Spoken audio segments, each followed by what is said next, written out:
യൂട്യൂബിലും ഇൻസ്റ്റയിലൊക്കെ വൈറലായിക്കൊണ്ടിരിക്കുന്ന ഇഫ ചിക്കൻ ഞാനും ട്രൈ ചെയ്ത് നോക്കിയിട്ടാ. അപ്പോൾ നമുക്ക് വീട്ടിൽ നല്ല ഈസി ആയിട്ട് ഇത് ചെയ്തെടുക്കാം. ഒരു അടിപൊളി മസ്റ്റ് ട്രൈ ആയിട്ടാണ് കേട്ടോ.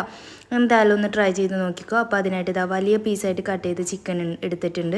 ഇതൊരു ചിക്കനാണ് കേട്ടോ, 4 പീസായിട്ട് കട്ട് ചെയ്തതാണ്. ഒന്ന് വരഞ്ഞും കൂടെ കൊടുത്തിട്ടുണ്ട്. ഇതിലേക്ക് ജിഞ്ചർ ഗാർലിക് പേസ്റ്റ്, മുളക് പൊടി, മഞ്ഞൾപ്പൊടി, കുറച്ച് മല്ലിപ്പൊടി, കുരുമുളക് പൊടി, ഗരം മസാല, അതേപോലെ കുറച്ച് തൈരും കൂടി ഒഴിച്ചു കൊടുക്കുന്നുണ്ട്. ആവശ്യത്തിന് ഉപ്പും കൂടിയിട്ട് നന്നായിട്ട് ഇതൊന്ന് മാരിനേറ്റ് ചെയ്ത് വെക്കാം കേട്ടോ. ഒരു 8 മണിക്കൂറെങ്കിലും ഇത് ഫ്രിഡ്ജിൽ മാരിനേറ്റ് ചെയ്ത് വെക്കണം. നല്ല നന്നായിട്ട് മസാലയൊക്കെ ഒന്ന് പിടിച്ച് സെറ്റായിട്ട് കിട്ടുള്ളൂ. ഇനി നമ്മളിത് ഫ്രൈ ചെയ്തെടുക്കുന്നത് ബട്ടറിലാണ് കേട്ടോ. ബട്ടറിൽ തന്നെ ഇത് ഫ്രൈ ചെയ്തെടുക്കുക. സ്ലോ കുക്ക് ചെയ്തിട്ട് തിരിച്ചും മറിച്ചൊക്കെ ഇട്ട് നന്നായിട്ട് ഫ്രൈ ആക്കി എടുക്കുക. ഇനി നമുക്ക് ഇതിൻ്റെ ആ ഒരു സോസ് റെഡിയാക്കി എടുക്കുക. അതിനായിട്ടൊരു 2 മുട്ടയുടെ വൈറ്റ് പാർട്ട്, 2 അല്ലി വെളുത്തുള്ളി, ചീസ്, അതേപോലെ ഫ്രഷ് ക്രീം, ആവശ്യത്തിന് ഉപ്പ്, കുറച്ച് ഓയിൽ, ഇത്രയും ഇട്ടിട്ട് നന്നായിട്ട് നമുക്കിതൊന്ന് അടിച്ചെടുക്കുക. അപ്പോൾ ഇതേപോലെ ഒരു തിക്കായിട്ടുള്ള മയോണൈസ് നമുക്ക് കിട്ടും.